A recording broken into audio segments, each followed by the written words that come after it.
All right, more light speed. Let's do this. Yeah. Let's jump right in from Max, not our Max, but Max. Scout parentheses Jeremy versus Tracer parentheses Lena Oxton. Team Fortress 2 versus Overwatch 1 and 2. Who's debating for this one? I'm I'm paying debating. for trade. I'm debating for the Scout. Awesome. Tracer. Tiff's already Tracer. Yeah, I'm already Tracer. I'm afraid I've gone back to 2016. My one personality trait from that year. I feel that. All right. Scenario. God damn it. This starts outside of Two Fort. Scout uses the teleporter from Engineer, and then Scout was running to get the intel, but Tracer then tried to kick Scout, but Scout dodged it, and then they talked, and Scout said, I am a mercenary, and Tracer tried to shoot Scout, but Scout dodged it, and fight! Talking. Oh, this is the talking from their story. And who might you be, love? I'm the guy who's gonna fucking... Oh, then he stops. Oh, hello, baby girl. You wouldn't happen to be a part of a team of bad guys, would ya? Well, I am a mercenary. That's so. Yeah, pretty cool, huh? And then they start fighting. You know what, Max? I admire the attention to detail. I admire the dialogue that you gave them. Admires a strong word. It feels authentic. Oh, All right, let's the scout is first, Larry. What is a scout? It's just a fight, I think. So why does the scout win? Ooh. I've been waiting ever since he lost that death battle to talk about this. So I think when it comes to Tracer versus the Scout, I think the Scout just has a lot more variety to him. He has way more weapons that I feel like it's going to be a lot harder for Tracer to deal with. He has access to things like a way gun called the Kappa, which can pretty much incinerate people on site. He has the bat saber, which is just a lightsaber but a bat, which I feel like would just easily just cut through Tracer the second he gets his hands on it. He has access to the Mad Milk, which thrown onto a target can allow him to heal himself anytime he lands a shot on people. He has access to a golden frying pan, which can freeze people in solid Australium, which is basically like gold, basically just turning them into gold. He has just like a lot more insta-win options like that. I feel like is gonna be a lot simpler.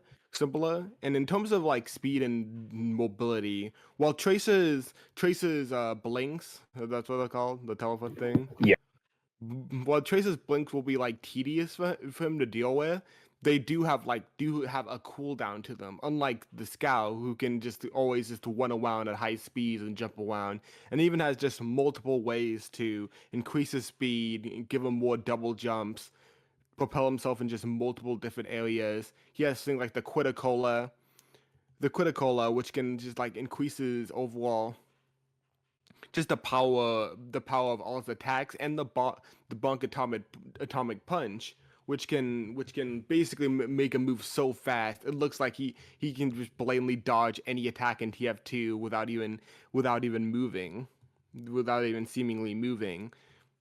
Like, so basically this will just be like a tedious game of Tracer trying to stay at a distance, but then the second she goes on the cooldown, the Scout has just like too many ways to end the fight, especially since he just outmatches her in terms of just long range options, and to my knowledge, just has like is just far better in terms of this close range combat. Just bonking her over and over with a baseball bat, cracking her skull open. He's basically gone toe to toe with the heavy in close quarters combat, who can just blatantly just take out robots and tanks with his bare hands.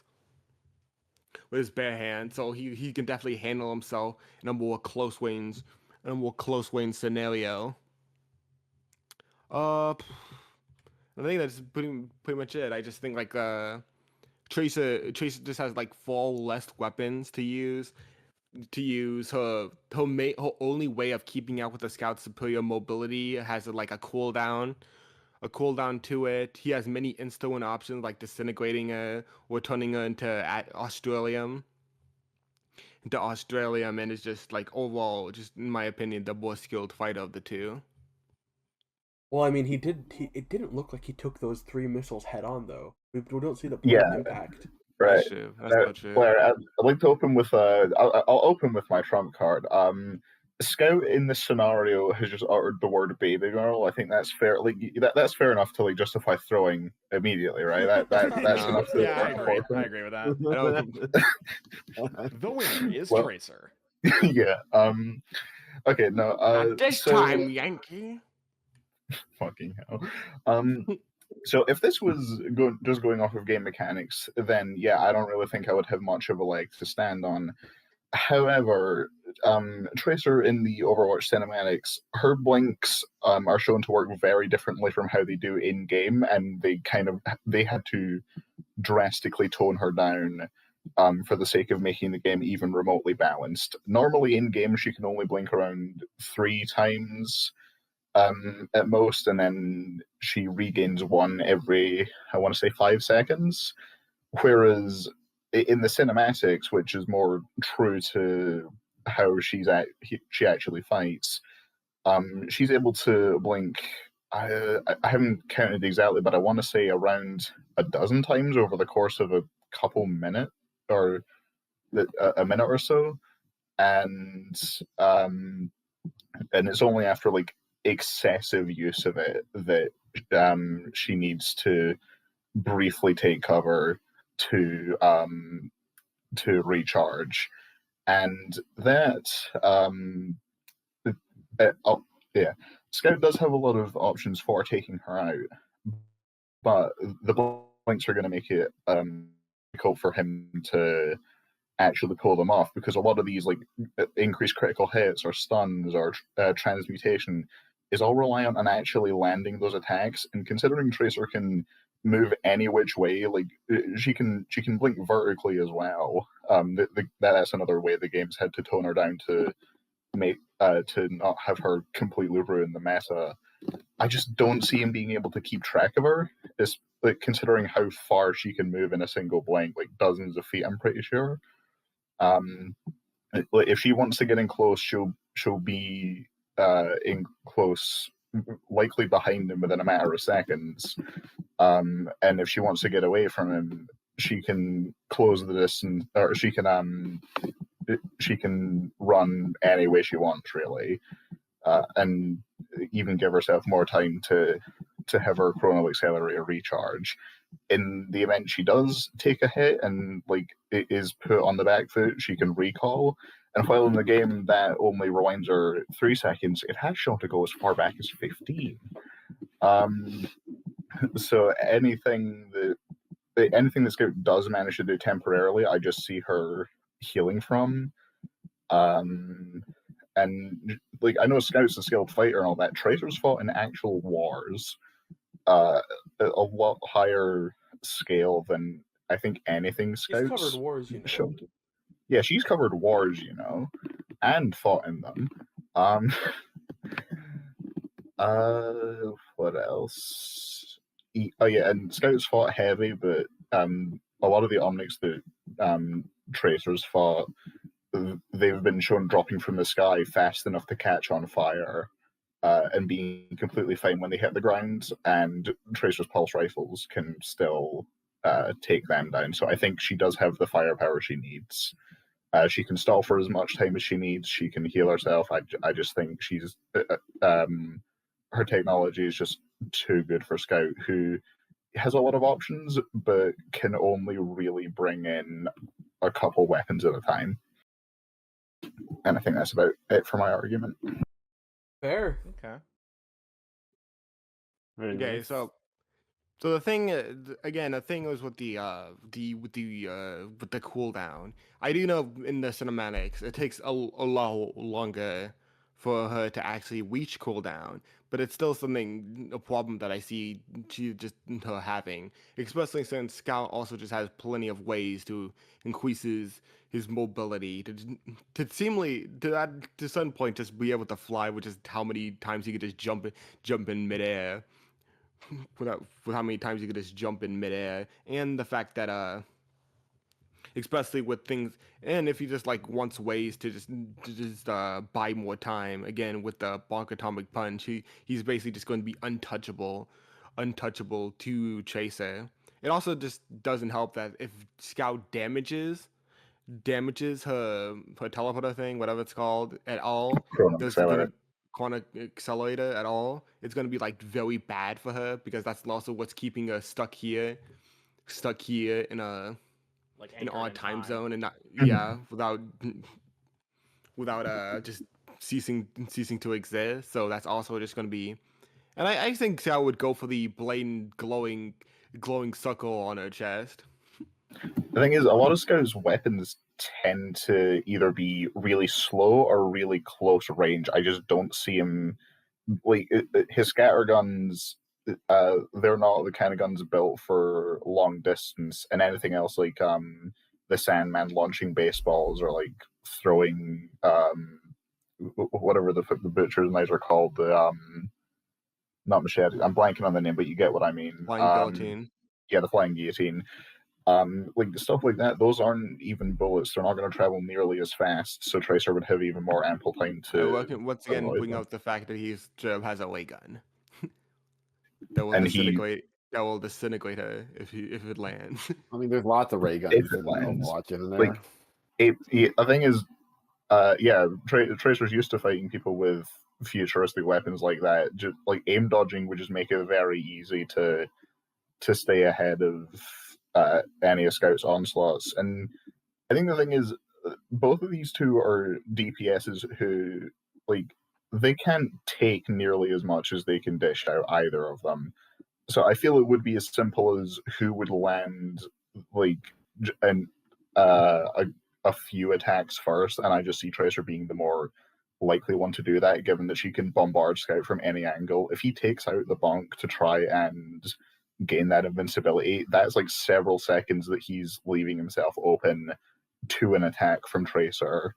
I mean, Scout's Yeah. used to just running in with just chaos all around him. Like when he fought like that giant bread monster with just tentacles all over the place, or just fighting in just war zones where there's like gunfire anywhere, even like dodging like sentry gunfire. He's used to like dodging. Obviously, being a one and gun as well, he's very used to dodging one as well. But the problem, unlike Tracer, he doesn't need some fancy teleport to do that. I feel like it's literally just going to be like a dodging game the whole time. But the second Tracer's cooldown comes up, that's just gonna leave it open to any one of Scout's attacks, like just incinerating her, turning her to Australium, or just beating the crap out of her with a baseball bat. This is in 2 Fort, they said, right? It's in 2 Fort.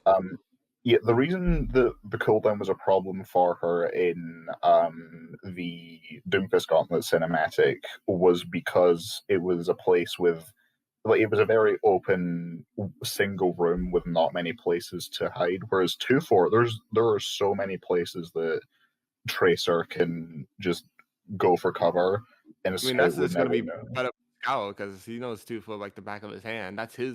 his plane. The Like Tracer doesn't know the place as well that Scout does.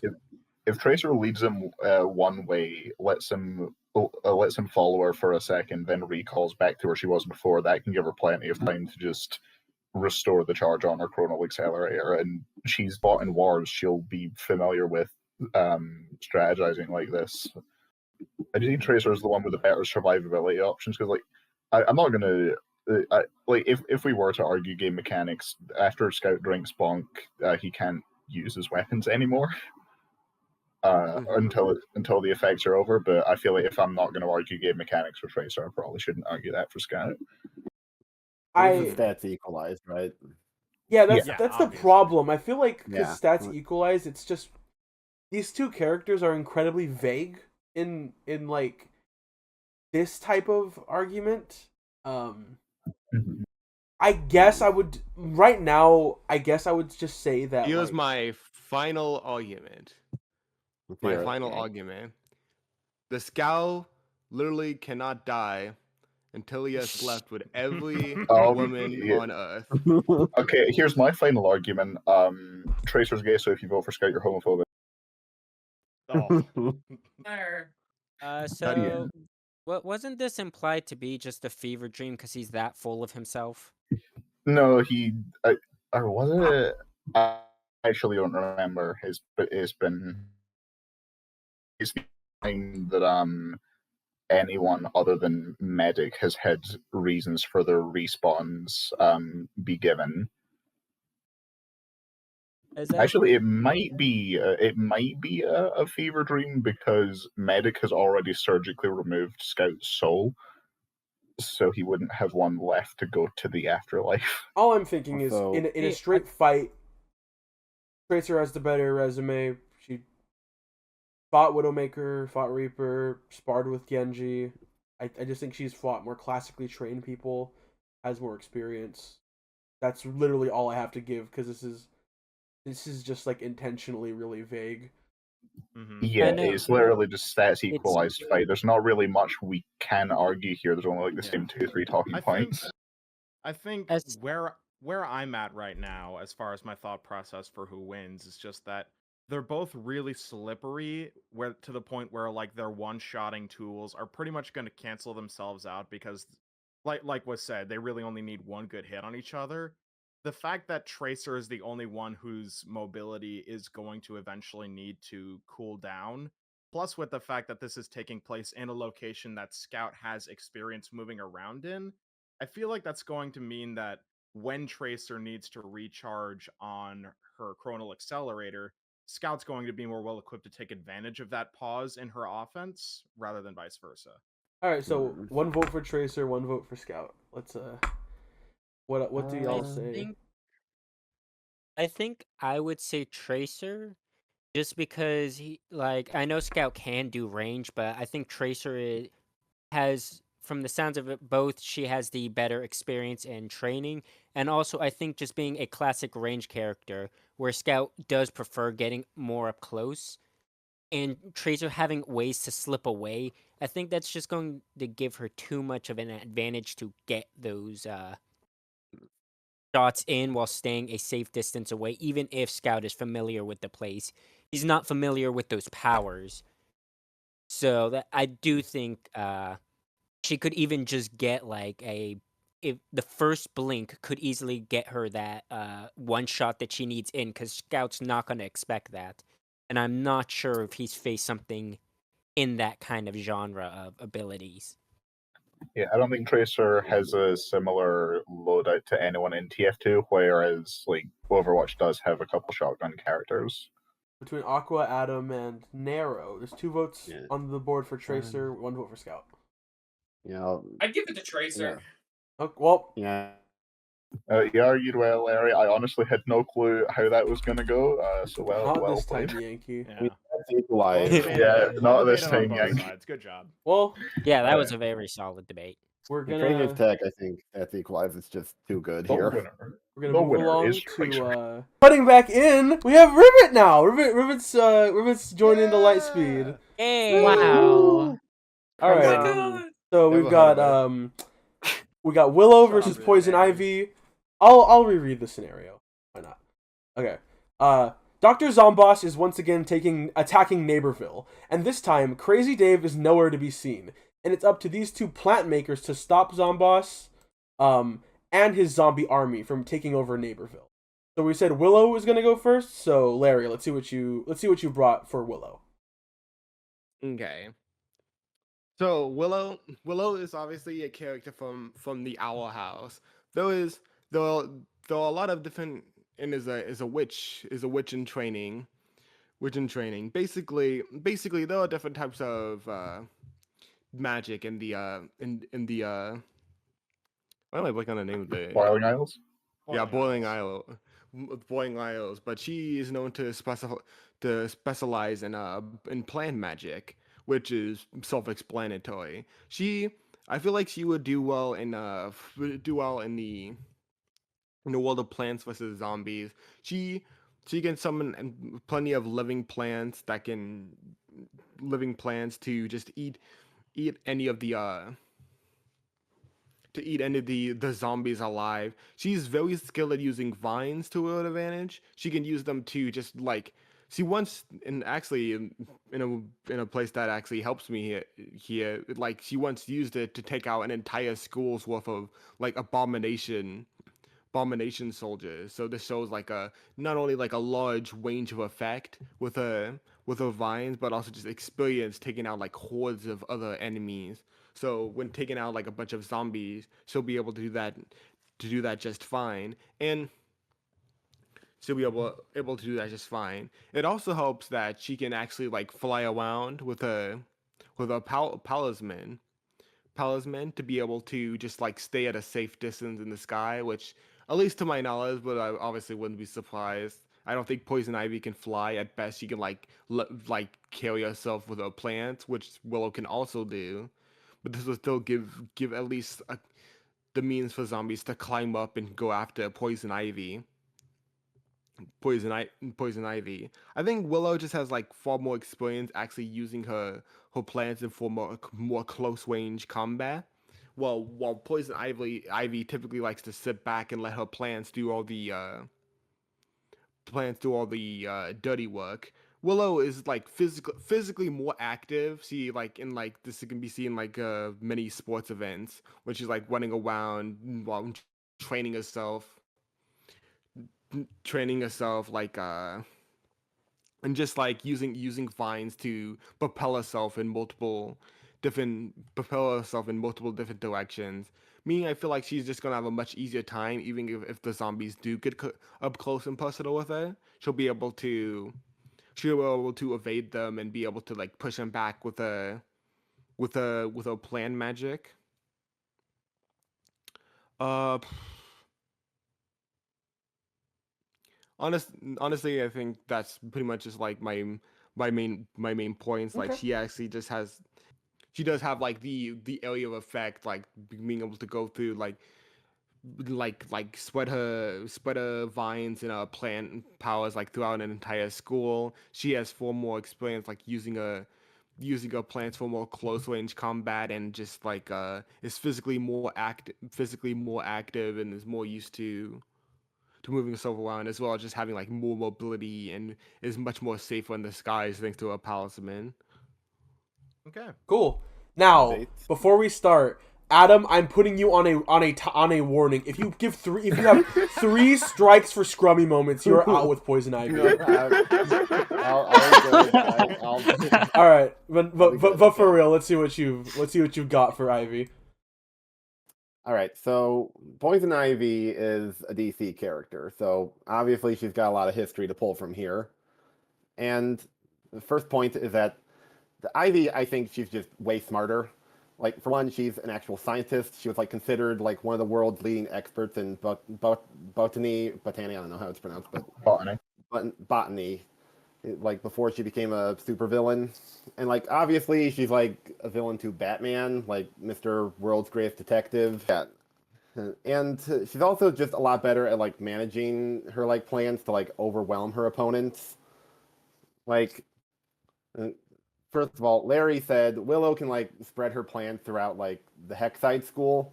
Ivy can do that, but with entire cities, and that's on top of the fact that Ivy also has the power to like see and sense things through her plants, so like that gives her a lot more battlefield control. She can actually create sentient life out of plants. These plants are also able to restrain beings like Superman, like Swamp Thing, or the goat himself, Damage, who's basically just Hulk at home, but like still DC Herald. So yeah. Yeah, again, on the topic of Superman, her pheromones are also like just ridiculously OP. Like she's able to mind control people like Superman and Superboy, so like she could probably get Super Brains on her side if they decide to bust him out. And at that point, I think Ivy just wins.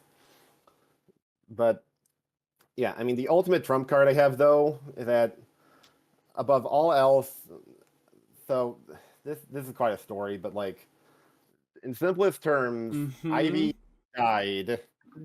He died, and then he was reincarnated as like a herald to the green, which basically connects her with all plant life on Earth. Fucking hell. So this Ooh. gives her the ability to like literally communicate with plants on like a spiritual level, and yeah, also gives her like super OP regeneration. So like if the zombies do get past her and start eating her brains, I think she can Larry, just come back from that. I don't know. I really don't know Owl House like that at all. But like, I kind of had a feeling, just being a DC, like a No. vague DC character, she was Yeah, gonna have bullshit. Yeah, speaking as someone who has watched like a solid chunk of the Owl House, yeah, this was a setup. Speaking as somebody who has watched all of the Owl House is actually well written, unlike DC.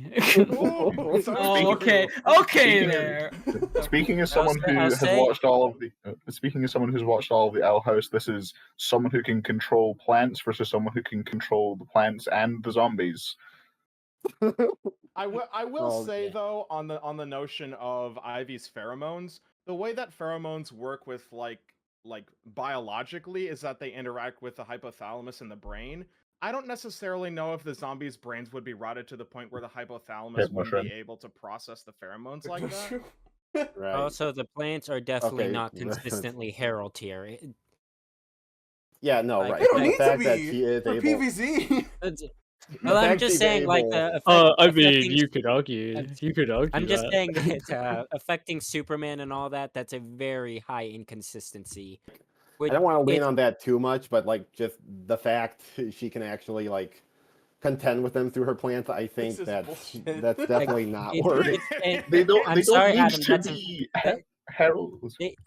They don't need to be herald, and they are not herald. Batman contends with the plants a lot more. Regardless of how you look at it, I mean, Yeah. I think Ivy wins. Sorry, Larry. I don't know. I mean, Yeah, no, this is such a setup. Yeah, Sorry. What is Willow supposed to do that Ivy just can't do better? Yeah, Yeah. it's literally just a case of anything Willow cry. can do. Ivy coughing can do better. baby versus atomic bomb. It's also not like I the- love Willow, but she's done here. You debated well, well. Larry. It really They had a doesn't help good that the debate, task is but- not that hard. Defeating Dr. You also Zombas. debated. I didn't well, even Adam. You bother didn't to scrum like over, look into canonical Owl House too lesbian. much because I knew there was gonna be some stupid comic book class. All right. Well, That's maybe Ivy. this won't be that much longer of an episode. So 'cause next, we're adding another. looks like we got All Might again versus Arthur from Fire I am Emblem. here My again. favorite game in the series, by the way. Fire Emblem favorite. Fates. Yeah, Oh mine too. no! Arthur's a fine character in that game. Birthright person or a conquest person? I was. Are you- Okay, whatever. I was a stupid kid. I saw Camilla on the box art, knowing nothing about her story, and I was like, I'm gonna pick that one. Yeah. Camilla, Yeah, hot, I get it. hot purple-haired lady is a 14-year-old. I'm not. Yeah, I'm ashamed. We've all been Brando's brain there. was sent to teenage boy. Yeah, but yeah, I'm going for All Might for the second time. I guess till today, recording wise, but it'll be up at a different time. I'm going for All Might again. And And I'm going for Arthur. yeah. Now, this is suggested by Zorro, and again, I'd like to commend you for the attention to detail, but as we go in, you're gonna see that this is a little they went a little above and beyond. Okay, so scenario. For some reason or another, a crack in the sky had opened up in two universes. Out of both came a light. This light shows the two people that had best represented justice and triumph more than any other. Toshinori Yagi wakes up in a castle where a young blonde princess and a buff woman in a suit of armor were tending to him. Meanwhile, Arthur had awoken in a trash can, where a man with red wings and a man on fire took him to their base. After being restored to the best of their ability, they both decide to help these new worlds however they can. Who can beat or peacefully talk down the other big baddie first? All Might is at his highest peak. We see him during the anime. While Arthur is at level 15 and fully promoted as a hero with max stats, sans luck, no Fortnite, no jump force, no FE scaling. All Might starts before Chapter 6 in Revelations, while Arthur starts at the USJ incident, assuming Aizawa takes him there. All Might has every piece of equipment he's ever used, while Arthur has Killing Edge, a Killer's Axe, Arthur's Axe, 11 Sword, and Bolt Axe. Jesus Christ. Which, yeah, Okay. that is... There's a lot of detail. I don't think we needed all that. But Yeah. Well, you will always complain about these being too vague. yeah, they really They like, overcorrected. what did they eat for lunch that day? What's their like what's their blood type going into this new universe? What's their proximity to the closest bathroom? Yeah, what's I will take this over the fucking Batman vs Spider-Man one. I will take this. well, let me steal the camera one more time. I'm gonna talk about All Might. Let's talk about All Might again. So Toshinori Yagi is going to be in a much better position than Arthur from Fire Emblem Farts, considering he is a man well adjusted to the modern day, and Arthur is a bumbling idiot coming from medieval times. Unlike Byleth from Galaxy Grudge Match, who is a genuinely well-adjusted, intelligent, amicable, and just generally like well-spoken person, Arthur's entire thing is that he's like incredibly chivalrous and like dumb, like bumbling to a fault. He's like a Kronk sort of character, I guess, if I were to give my best like association for people who don't know Arthur. Just Google Arthur Fire Emblem Fates and you'll be on my side looking at his dumb big chinned grin. But yeah, what we really have here is latent magic ability and like an axe, like basically a barbarian coming into hero society and trying to fill in for the number one hero at that, versus a guy who at his prime, according to them, is like did become the hero of justice. That's the thing. Arthur's entire thing is like saying he's this massive symbol of justice and heroism. He's just kind of like a jobber within the Norian like retainers. Well, All Might he talks the talk and has the credentials to show for it. When it comes to fighting characters in Fire Emblem, I don't think All Might specifically has any canonical experience with magic, but elemental control, he's seen it all. Bladed characters, like, he'd have no problem with those. Giant dragons and stuff, he's seen worse. The Nomus are pretty much the corrupted, but on crack. He can fight at a range with all of his different smashes, whether, just using Detroit Smash to blast people multiple tiles away, which would be very obnoxious and broken in Fire Emblem. He can get in your he isn't able to fly, but he can jump super far distances. That'd be an easy way to clear a map without a warp staff.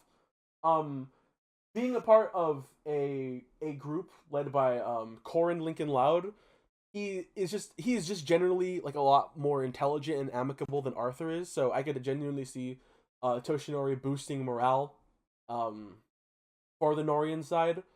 Let alone he could probably just single-handedly end the war between Nor and Hoshido.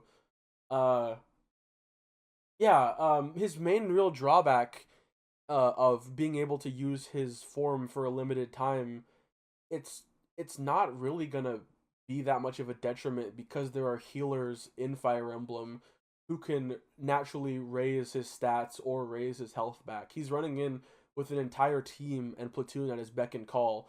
And it's not like Arthur's not a character like Corrin where they're super heavy-handed in the plot. Arthur is a incredibly not unimportant, but an incredibly optional character. He's not a main character. You can bench him and beat Conquest the entire run without ever touching Arthur on your team. Meanwhile, All Might is just in a completely other league, stats not bearing, and I see nothing but positives for him helping out Corrin and the Norian nobles, but Arthur having to adjust to a modern society using primitive weapons, magic that he can't replenish in this modern world rather, and just being Arthur, I think he's losing. I'm sorry. I'm curious to see what you've thought up for him though. Okay, so you missed one key detail is that All Might is in the Revelation Routes chapter 6, which is the point where Corrin is like kind of left both kingdoms, and like so he's kind of All Might is probably stuck with Elise at in this moment in time. So yeah. Mm-hmm. Check your facts, dude. Anyways, so okay. Okay, buddy. Okay, and and it says here in the scenario that Arthur is in the USJ incident, so I assume the big bad of that arc is either the Nomu and Shigaraki. So all Arthur has to do is kill Shigaraki in that game, which I think he can easily do, considering that he's equipped with the Killer Edge, which lands crit rates really easily, and the Levin Sword, which he can use to kill Shigaraki from a distance.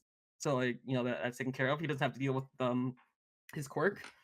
And for All Might, he has to go through like all of Revelations in order to like kill Garen or Anankos, I guess. So like that's gonna take longer for him to do. And I don't think All Might is well equipped to fight and get people with like weapons. All Might, he mainly fights with his fists, and he's in a whole new world where people are coming at him with like swords and shit and yada yada. And like Brandon, you mentioned earlier, he has a time limit, which I feel like it might actually screw him up. Yeah, sure, he's paired with Elise, who is a known healer, but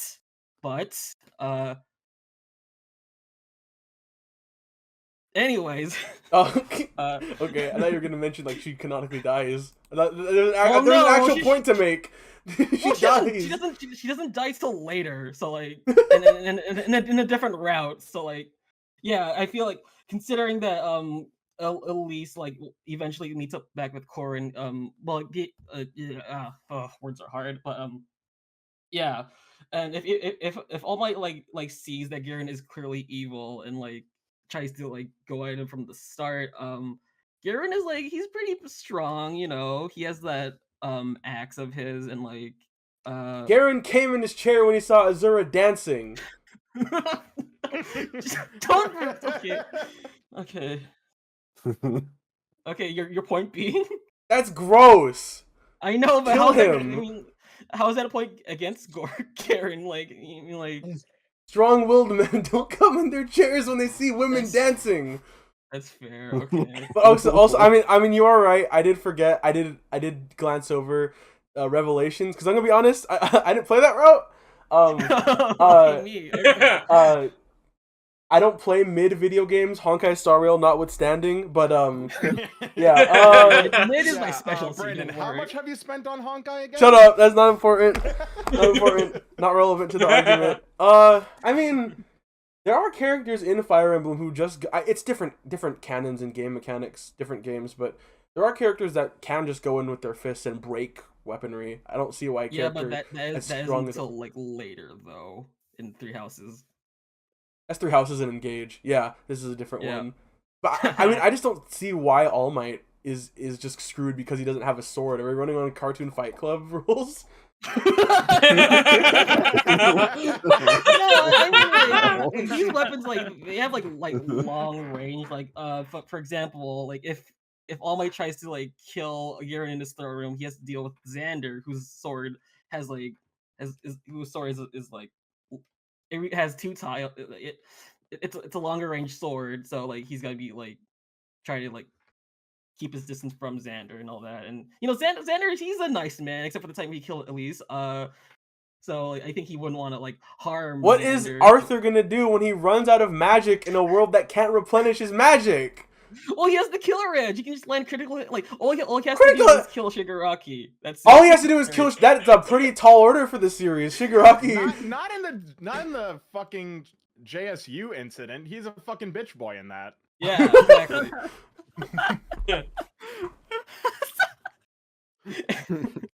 You really think the Nomus that could took All Might's 500 mighty blows would be enough? Or you think Arthur could do that? You think Arthur could do that? All you need is one critical hit. That's it. Critical hit my ass.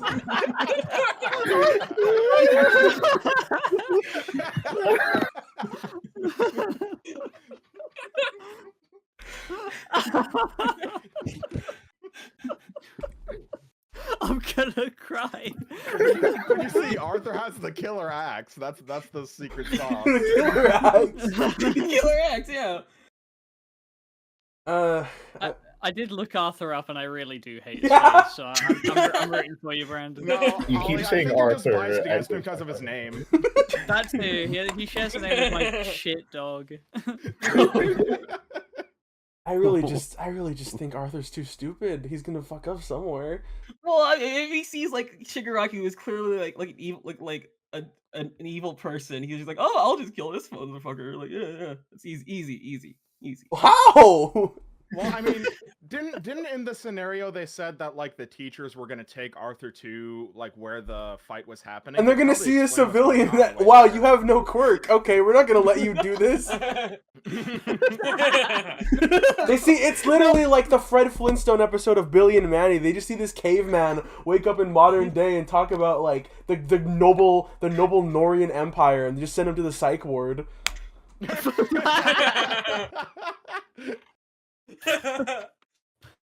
Assume how it takes it. No, I think he has the 11th sword, which is magic, and it can just fire. You have to go like that. the 11th sword doesn't have a tile range advantage. You gotta go up close into the 11th sword. I know, but like I'm saying like you can be like, oh hey Aizawa, look at this cool sword I got. Like, oh, you clearly have a quirk. You're really thinking a solo Arthur unit could go up to like multiple cursed primal beasts with multiple health bars. Those are basically Nomus. And No, solo he's fighting one Nomu. So yeah, I feel like he can take one Nomu. You could take him? Yo, ayo. In a fight, right? Yeah. Alright, so who we siding with? All Might or Arthur? I'm pretty Do we need sold to on. say it? I'm pretty sold on the idea that Aizawa would see a guy with a sword and go, "Oh shit, he has a quirk." All right. The guy who specifically has the ability to tell if somebody has a quirk by shutting it off would think that Arthur has a quirk. Yeah, I think All Might. Yeah, probably All Might. You fought well, That's Nero. You fought well. Yeah. He just can't outmatch the 500. 500 mighty blows! Oh yeah, I'm a big fan He of would the be on the 500 receiving mighty end of blows. 500 mighty blows, but not in a fight. He could blow for blow with it. Sorry, Loud Yeah. House. I mean, Fire Emblem Fates fans. You wanted to win, No, but this This wasn't it. No Fire Emblem Loud House. Oh my I wish god. I could be. Come on. We're not turning this into a Lighthouse karaoke. Fuck off. We can't turn this into Homeland. A lot of repeated characters today, I guess. Homelander again versus Movie Marmalade. The boys versus the bad guys.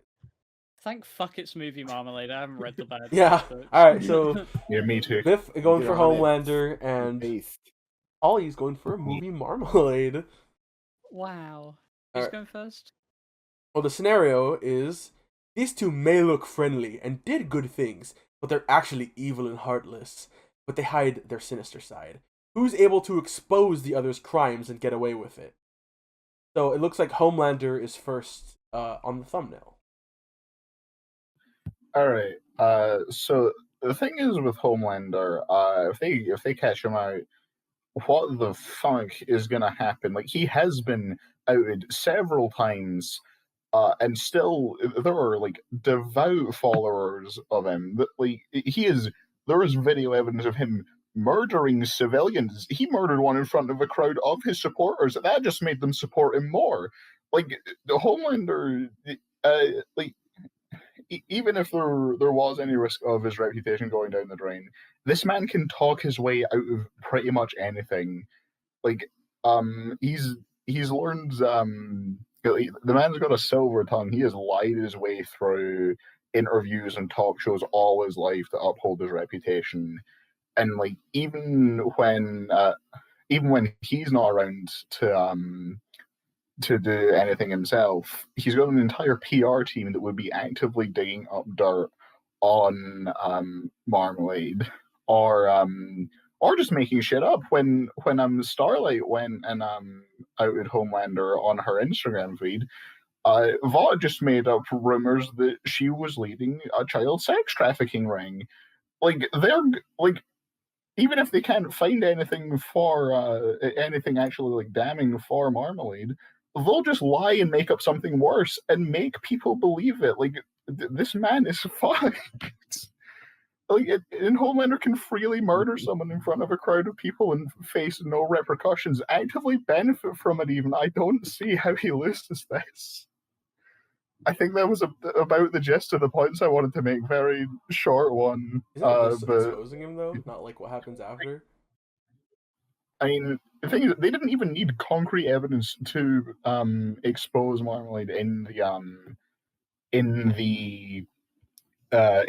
movie, because at the end of it, they have like there's like this, they set it up to make it look like he was the Crimson Poet, which no, he was not the Crimson Poet, but they set it up to make it look like he was the one who stole something, and they didn't even question it. They threw his ass in jail immediately. His reputation did not give him any room to speak, whereas Homelander, I think, would just be a lot more convincing in terms of like leading people on a different trail.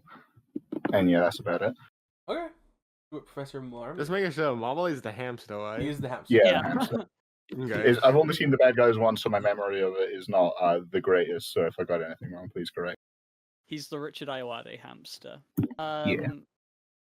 So I think the big difference between Homelander and Marmalade is Homelander is a man with a huge reputation who has needed to lie his way out of so many of these situations and has needed to cover his ass so many times and has needed to fake like evidence against other people who have, without that much effort, been able to expose his crimes. Meanwhile, Marmalade in the movie, at least as far as we know, is committing pretty much his first big crime. He's spent his entire life building up this reputation of like a pure-hearted, squeaky clean individual, so that he can use that as leverage to pull off his plan involving the meteor without any suspicion on his end. Homelander has got no dirt on him because there's no dirt. He's actually got a very squeaky clean slate up until the movie. And, I mean, he's in prison by the end of the movie, so I'm assuming that this is before he has at least been thrown in there, or else he's already been exposed. So, I'm assuming... So. Yeah, so at that point, all Homelander can really do is rely on the fake information being created, and Marmalade has just as big of a conglomerate backing him. And it's not like Marmalade is like bad at lying either. He has shown to be able to disguise himself like perfectly as old women to send Mr. Wolf on the spiral that he found himself on. It was all part of his elaborate scheme to like get him to feel good about being a good guy, so that he could then frame him. He is good at planning in advance, and I think Homelander, he's good at lying, but he's also, as far as I can tell, a bit childish. He's like he's very impulsive. I can see Marmalade actually like coaxing him into a trap.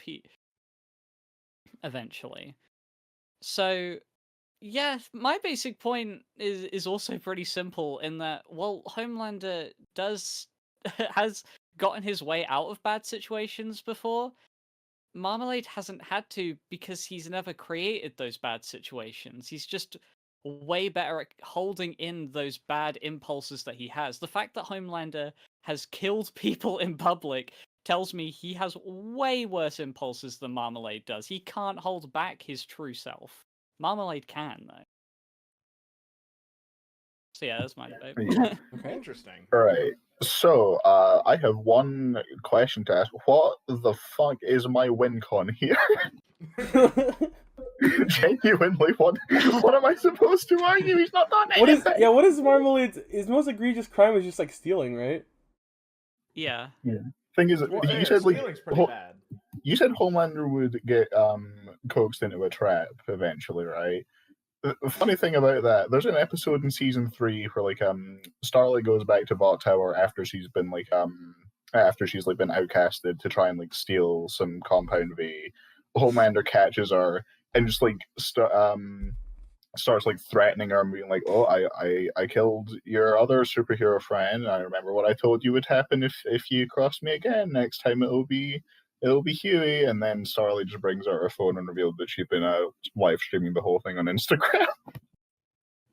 and you get to see his like face, like his smile fade in real time. It's like, Starlight, you're not supposed to record when we're running lines. Oh, well. And then that's somehow that doesn't get everyone against him immediately. Somehow it's still pretty divided, but yeah, no, like I definitely think they could put a smear campaign against Marmalade, but if there's nothing we can say that he's done beyond just headcanoning. If this is before the events of the movie, I mean, Bro didn't look both ways before he crossed the street. Kill him.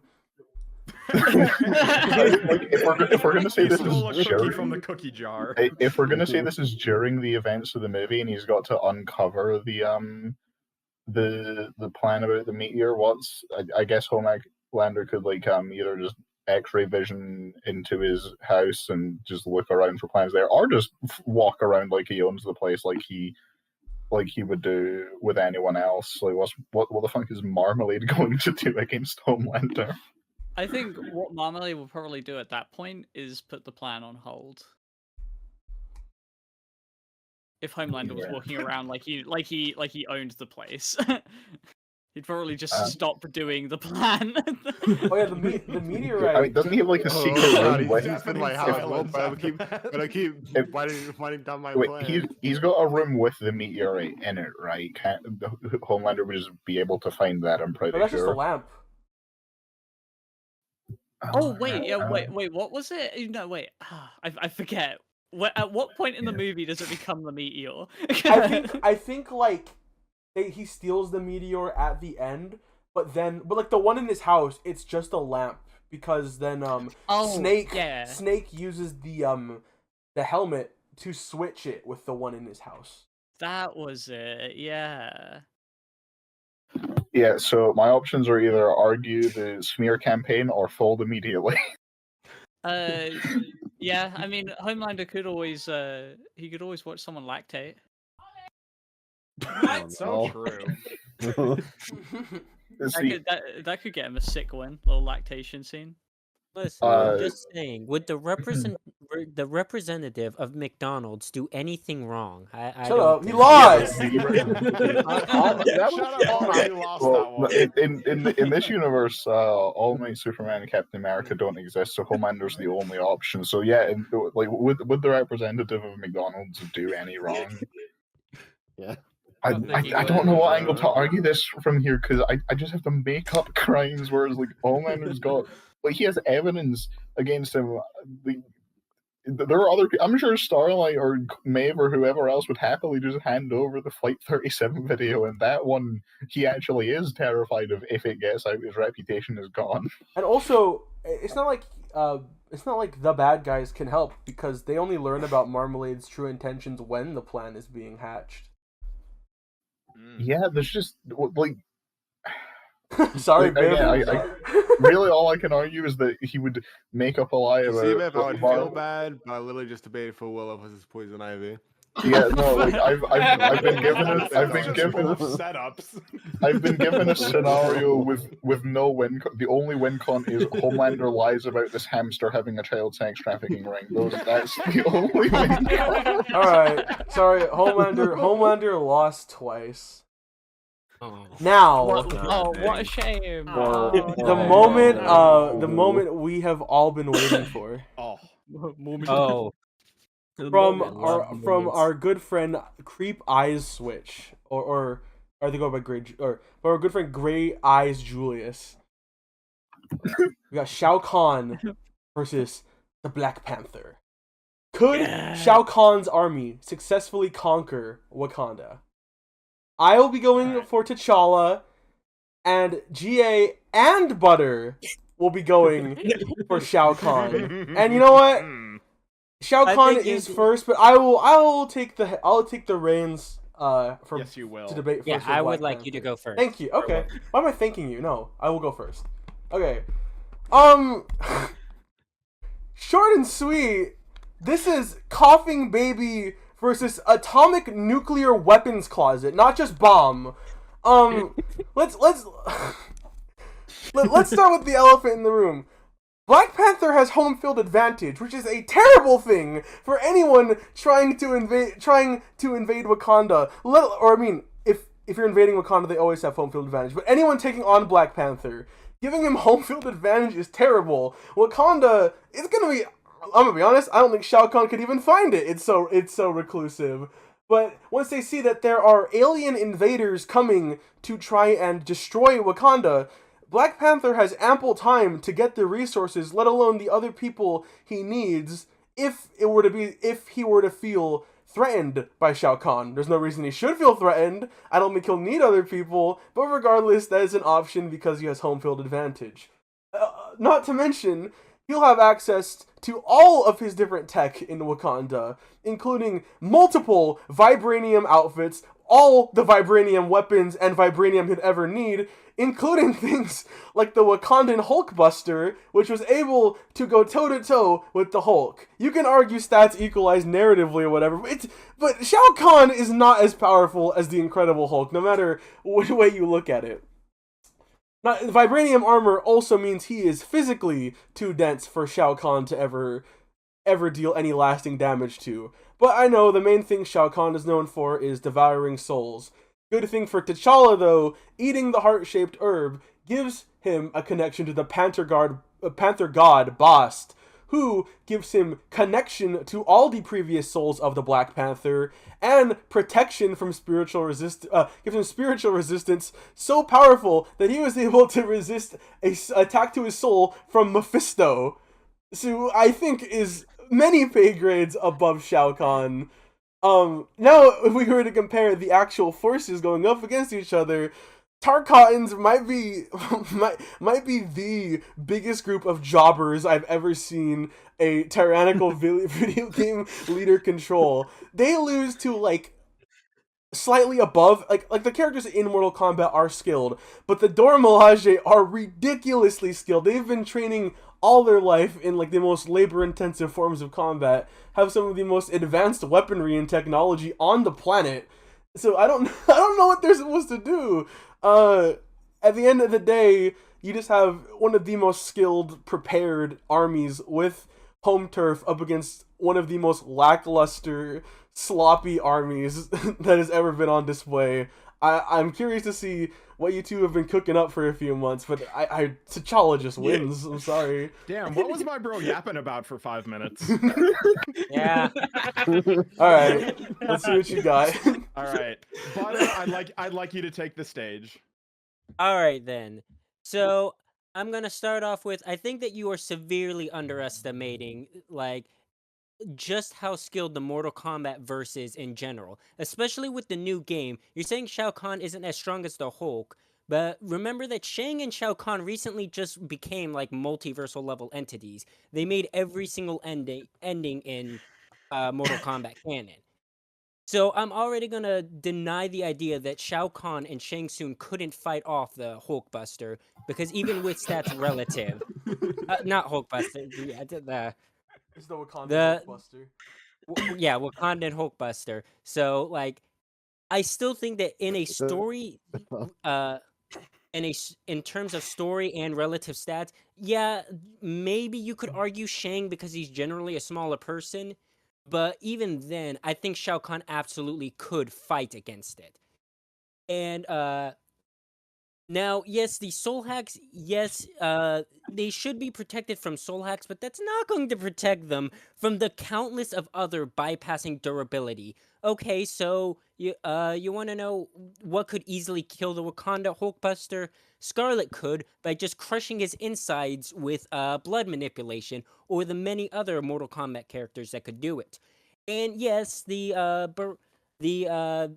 Third Army Tarkatans. may not be as skilled as the Wakanda Army, but they also train their entire lives to fight.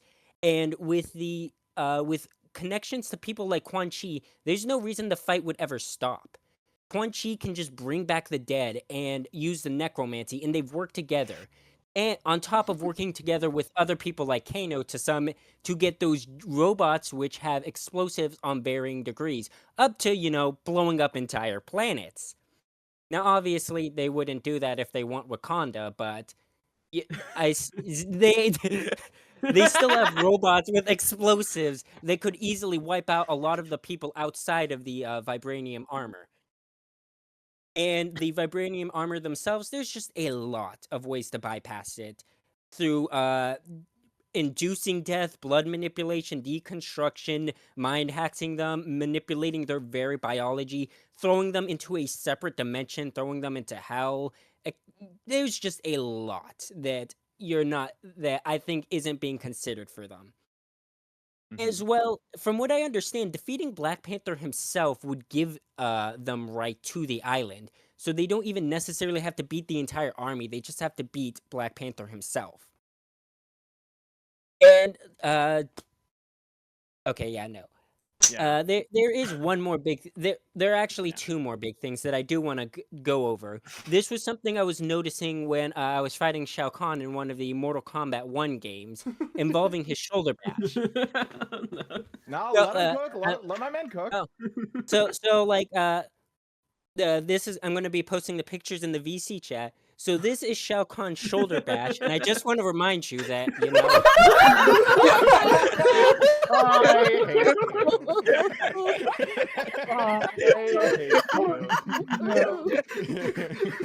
I was waiting for the punchline this whole time. Believe it or not, that wasn't the punchline.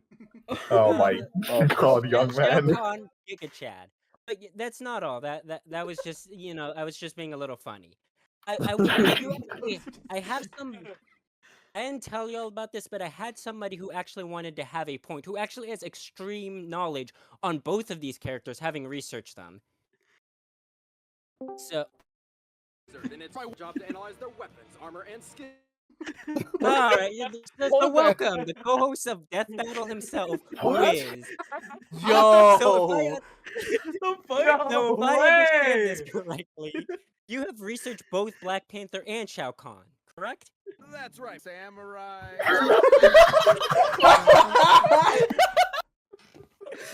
Wonderful. But you can just call me Butter. No need to be so proud. Now between Shao Kahn and his forces and Black Panther and his, that's relative. Who should win? The winner is Shao Kahn. Alright, thanks so much for your input. Given that you've heavily researched both of them. I'm fucking sorry. That's fucking amazing. Honestly, That's right, Butter. Oh, there goes Wiz. He's just I left. was. Thanks. Given that Wiz has researched both of them quite heavily, I think that we can trust his opinion over our own. So, That's yeah, right. Oh god. Oh my god. Yeah. Who was the nuclear weapon in this instance, and who was the coughing baby exactly? Okay, I didn't know. As much as I wanna concede, just because of how base that was, but like, okay, hold on. Bringing in Scarlet to bloodbend Black Panther. First of all, I'm pretty sure the heart-shaped herb would give him resistances to it, but because I can't pull up a specific reference for that, I'm not gonna rely on that. But let's say that they truly, but Wakanda truly is on the back foot. Black Panther is canonically married to Ororo Monroe, aka Storm. Omega level mutant. Boom. Instant seizures to the brains of all the Tarkatans. Boom. Controlling all the elements and just completely washing, literally, all of the Tarkatans away. She is way better at kinesis than Scarlet is. Well, that's just one of my points. Like, Scarlet was just one of somebody who I could say just could go up and start crushing everyone's insides. In terms of, like, I can't say for the basic soldiers. However, once necromancy comes involved, because, like I said, they can come back infinitely. Because once they die, they just get sent to Quan Chi, and then Quan Chi, somebody they have actually dealt with and made deals to take the dead souls to go fight for them. Well, then at that point, there's no reason that it would work because they're just husks. On top of the big people like Shao Kahn and Shang Tsung absolutely have resistances on a cosmic degree that I don't think you can just say that that it would work on them. Black Panther also can come back from the dead due to his link with Bast and the Panther spirit. But if they beat him, from what I understand, they just have to kill him once, and they become the rulers of Wakanda. At what point though are they breaking the rules of Mortal Kombat? Having to constantly come back from the dead over and over again. I think once they've won the first interaction, the Elder Gods are going to prevent Shao Kahn from continuing their battle. If it becomes to a point where Wakanda is genuinely threatened, though, they have a sworn alliance with Atlantis. So Namor the Submariner would get involved in all of his forces, doubling the amount of soldiers they have.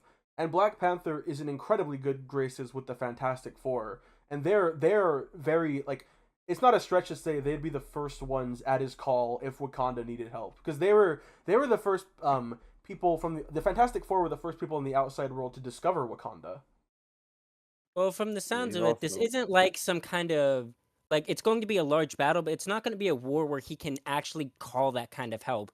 Because it's not like Shao Kahn's going to suddenly stop the battle. And yes, he would actually just, the Elder Gods would not do anything if he kept just sending forces after forces. Because actually, at the end of the game, that's what made Raiden have to agree to one of the Shao Kahn's second Mortal Kombat tournament, was because he just started summoning all the Barakas and stuff to start attacking Earth realms, and the Elder Gods wouldn't do anything about it because he wasn't breaking any rules. And this isn't saying it's a Mortal Kombat, it's just saying that they're invading. So, and since he can just instantly teleport them from even the underworld, it is just a sudden, massive, unending army attacks the island, and they have to beat Black Panther once. And they're not restricted by any rules because technically, I don't think this said that it was a Mortal Kombat. It's just they're invading. It's just an invasion, yeah. This isn't following the rules of Mortal Kombat because it's not a tournament. They can handle anything cosmic. They can handle because Mortal Kombat 1 did make Shang Tsung and Shao Kahn on a level where you can argue, yeah, narratively they should be able to handle it. Any kind of hacks that, like the mind stuff, won't work on the husks, and they can come back infinitely anyways. And Shang Tsung and Shao Kahn should be resistant and have several hacks that can just bypass and beat Black Panther once. I really wish we did this one before Mortal Kombat 1 came out, because this was suggested all the way back in like July. Yeah, no, well, I got so excited when it came out. I was like, oh my god! You got excited for this? To beat Black Panther, bro? That's so late. With all the preparations we've done, yeah, we got invested. Did you not just see the entire bit with Wiz? Do you know how invested? What do you mean bit? That wasn't a bit. Wiz just came in the call. That wasn't real? No, it was real. That was the real. Like, Who invited Wiz? You're gonna tell us Santa Claus isn't real. I mean, Black Panther Panther had the will and like spiritual resistances to deal with Mephisto, though. Yeah, but that's a direct soul thing, which, yeah, I agree that the soul stuff wouldn't work on him. But you can't really just say that that suddenly makes them immune to physical damage, because it's not like blood manipulation is manipulating their mind or any way. It's just physically hurting them. And you can physically hurt Black Panther. It's just... Yeah, you can. You can't... I just think Storm would be more efficient and a lot better than Scarlet in this type of instance. And I think like... You can physically hurt him, but if Scarlet is their only method too, because the vibranium is just too tough, I think I still think it'd just be too difficult to harm T'Challa. Well, no, it's not just Scarlet who's a blood manipulator. I think that there was another, I forget his name, and that's not their only method. Like they have several different ways to, like, just induce death, deconstruct. There is the Collector who can just transmutate stuff into energy for himself.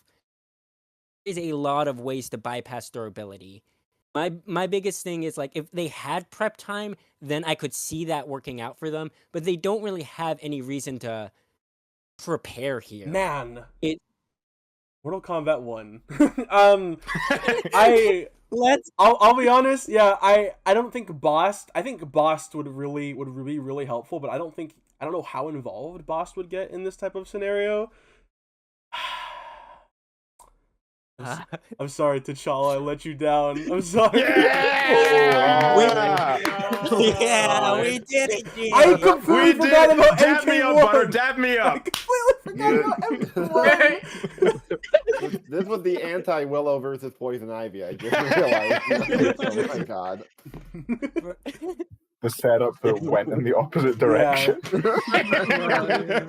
This is full on display to never toot your own horn. No, it Yep. ain't over till you hear the bell. But those Yeah, really... I ain't hear no bell, T'Challa. I ain't hear no bell.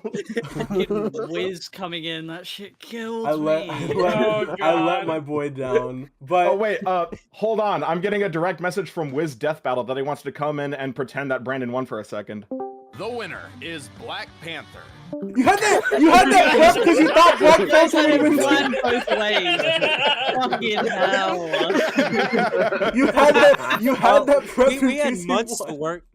Yeah. We had months to work on this. We were on the best. Just making a nice. Yeah, I just went with my T'Challa knowledge off the top of my Play head. lame, win debates. I went with the T'Challa knowledge I had on hand, but these were still super funny arguments we had in this episode. Yeah. Thank y'all for Yeah, watching. this might be That one of my was new so favorites. I hope we can get to more. I hope we Bye. can continue more light speeds in 2024. I think we'll likely have to open the suggestion form soon. So check the Discord if you guys wanna torture us with more of these. Yeah. All right. Start cooking and come up with better ones than some of these. See, Don't make your scenarios too specific. see you later. Bye.